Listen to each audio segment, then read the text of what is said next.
ఏదో దీర్ఘంగా ఆలోచిస్తున్న ఒక కుర్రవాడి దగ్గరికి ఒక పెద్దాయన వచ్చి, "ఏంటమ్మా అంత దీర్ఘంగా ఆలోచిస్తున్నావు?" అని అడుగుతారు. దానికి ఆ కుర్రవాడు, "తాతగారు, దేవుడు మన మంచి కోరుతాడా? చెడు కోరుతాడా?" అని అడుగుతాడు.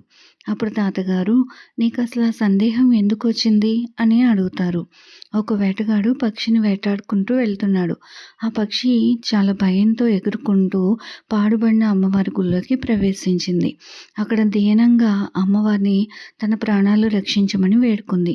కానీ ఆ వేటగాడు ఆ గుళ్ళోకి ప్రవేశించి ఆ పక్షిని చంపేశాడు. మరి అంత దీనంగా వేడుకున్నప్పుడు అమ్మవారు పక్షిని ఎందుకు రక్షించలేదు అని అడుగుతాడు ఆ కుర్రవాడు. అప్పుడు తాతగారు, "ఓ అదా నీ సందేహం.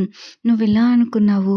అమ్మవారు నీకు ఈ పక్షి జన్మ ఇక చాలులే, ఉత్తమమైన మానవ జన్మిస్తాను అని అనుకుని ఉండొచ్చు కదా" అంటాడు తాతగారు. "ఓ అవునా! ఇప్పుడు నా సందేహం తీరిపోయింది తాతగారు. థాంక్ యూ" అంటూ